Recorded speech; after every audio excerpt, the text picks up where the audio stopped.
C'est impossible d'imaginer un truc pareil. On n'aurait jamais pensé qu'un jour un tel bateau naviguerait si près du port de Giglio. C'est impensable. L'épave du Costa Concordia est pourtant bien là, au loin, sous ses yeux chaque matin depuis 1 an. Agnello est commandant à bord de ce ferry. Depuis 10 ans, il assure la liaison entre le continent et l'île du Giglio.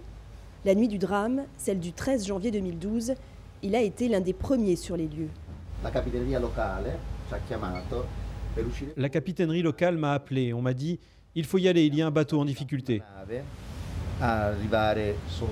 C'est comme ça que nous avons été le premier bateau à arriver là, tout près du Concordia. Avec les autorités maritimes, nous avons alors secouru les naufragés tout au long de la nuit. Pendant plus de 12 heures, il enchaîne les allers-retours entre le bateau échoué et le port du Giglio. Avec son équipage, il a sauvé 900 personnes. Pourtant, 1 an après, c'est à peine s'il remarque encore le paquebot. Pour moi, c'est devenu une habitude, vous savez. C'est devenu une habitude. Cette carcasse rouillée fait désormais partie du décor. Et c'est elle qui attire les touristes sur l'île. Depuis l'accident, il y a 4 fois plus de visiteurs qu'en temps normal. 80 000 curieux ont débarqué le seul mois de juillet. À l'image d'Azevedo et de sa famille. Ils arrivent du Brésil pour visiter l'Italie.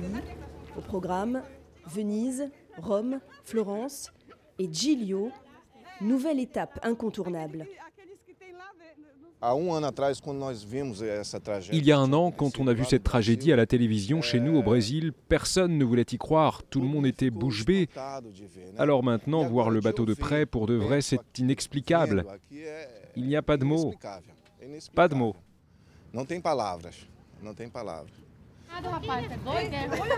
Une photo souvenir, c'est tout ce qu'ils ramèneront.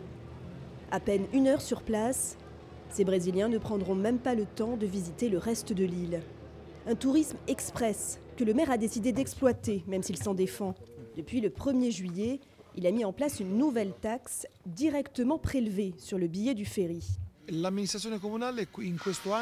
Cette année, la commune a encaissé 200 000 € avec cette taxe. Vous savez, c'est une petite taxe, 1 € seulement, que l'on paie pour débarquer et après, on ne la paie plus.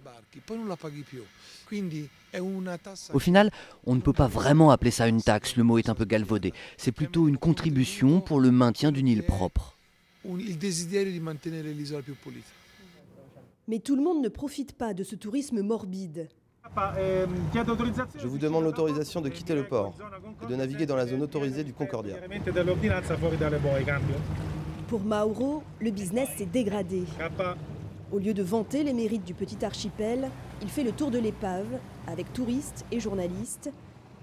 Une activité beaucoup moins rentable. Beaucoup de gens disent qu'on a eu de la chance, parce que s'il n'y avait pas eu le naufrage du Concordia, la saison aurait été encore pire avec la crise. Mais ce n'est pas vrai, pas pour moi. Mon sentiment, c'est que le Concordia est le principal responsable de l'échec de la saison estivale. L'été dernier, ses recettes ont chuté de 30%. Au-delà des conséquences économiques, l'impact sur la vie quotidienne de la communauté est considérable. Les 700 habitants cohabitent désormais avec les 400 ouvriers qui s'activent 7 jours sur 7 sur le chantier du Concordia. Fini la légendaire quiétude du rocher toscan.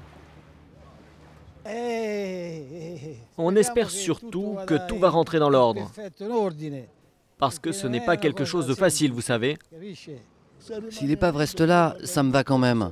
S'il l'enlève au final, ça risque de faire un grand vide.